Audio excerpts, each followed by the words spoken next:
লিচুচোর কবিতাটার একটা এক্সাম্পল দেখবে, এই দেখো, জল জ্যান্ত লিচুচোর এক্সাম্পল। আরে না না, চুরি না, এমনি মজা করে বললাম। সকালে পড়াতে বসেছি আর আমার স্টুডেন্টদের আবদার মেটাতে আমার মা গাছের লিচু পাড়তে শুরু করে দিয়েছিল, আর লিচু নিয়ে এরা কানের বানাচ্ছিল। Welcome to a long day mini blog, কারণ আজকের দিনটা সত্যি ভীষণ হেক্টিক হতে চলেছে।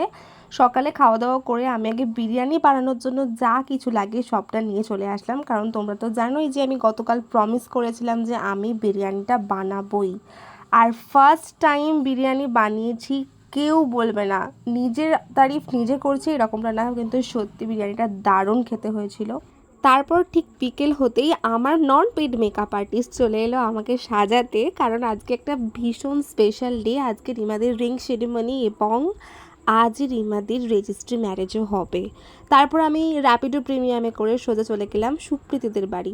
আর তোমরা তো জানোই যে আমার বাড়ি থেকে রিমাদির বাড়িটা কত দূরে, তাই আমি আজ ঠিক করেছি যে আমাদের মিডল ম্যান সুপ্রীতির বাড়িতেই থেকে যাব।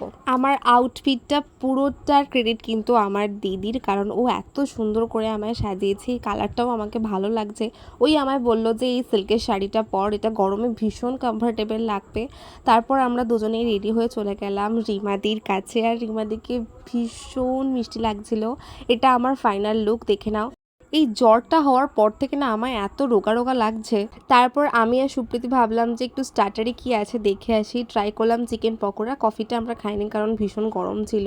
তারপর আমি আর সুপ্রীতি দুজনে বসে বসে অনেকটা গল্প করছিলাম, কারণ রিমাদির রেজিস্ট্রি ম্যারেজটা হতে একটু টাইম লাগছিল। আমরা গল্প করেছিলাম যে কিভাবে আমাদের ফার্স্ট দেখা হয়েছিল এবং আমরা তারপর কী করে এত ভালো কাছের বন্ধু হয়ে গেলাম। তারপর ফাইনালি আমরা এই মিষ্টি মুহূর্তটার সাক্ষী থাকলাম। শ্রীমাদি সি ইজ ম্যারিড নাও। ও এখন ওর পছন্দের মানুষটাকে হাজবেন্ড বলতে পারবে। বেশ রাত হয়ে গিয়েছিল, তাই আমরা দেরি না করে মেন কোর্সের দিকে চলে যাই। আর সুপ্রীতির পাতে যে এই দুটো তোপসে ফ্রাই দেখছো, ও একটা ওর হাজবেন্ডের কাছ থেকে কিডন্যাপ করেছে। আজ আমি একা বলে, শুধুমাত্র একা বলে এই সমস্ত কাজগুলো করতে পারি না।